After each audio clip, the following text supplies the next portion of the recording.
Hi everyone. I wanted to show for all of you the importance of dorsiflexion in the feet when you're trying to stretch out the quads, or actually the hamstrings at the back of the quad, which for most people is the most important stretch to do when you have low back pain. And this could be for anybody able-bodied or people like myself who are disabled. And for the disabled folks, this is really important just to, for the sheer fact that you're sitting in chair position all day long and you really need to get the back of the body stretched out. But it's really important for lower back pain. So I have my feet, and they're not in full dorsiflexion. That would mean that the feet were up like at 90 degrees, but they're at about 65 right now, which is probably enough for those of us that don't stand on our legs. For those of you that do, try and get as much dorsiflexion, so as much angle in that ankle up to 90 as you can. Then what I do is I put a weight onto my ankles just to give it a little bit more bang for the buck, so to speak. And then that really adds to my feeling underneath here. Even though I technically can't feel, I can feel my hamstrings, really opening up here and right into the sitting bones and further up into the lower back.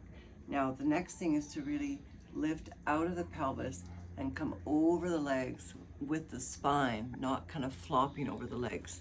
So I have a little bolster in here, thanks to Jane, these bolsters, and these are creating that resistance between the abdominal cavity and the quadriceps to really engage the quadriceps. So my quads are actually engaged even though I can't engage them.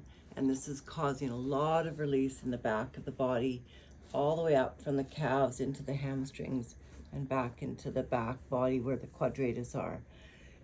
This is going to help immensely with lower back pain, no matter who you are, but especially as a quad.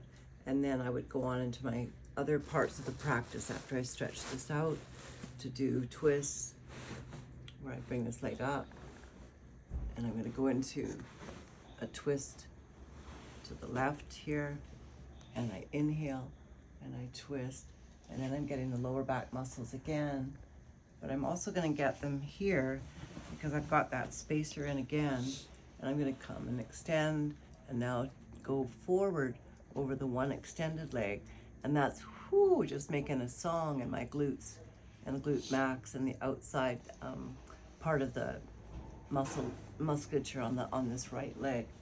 Make sure your foot is straight.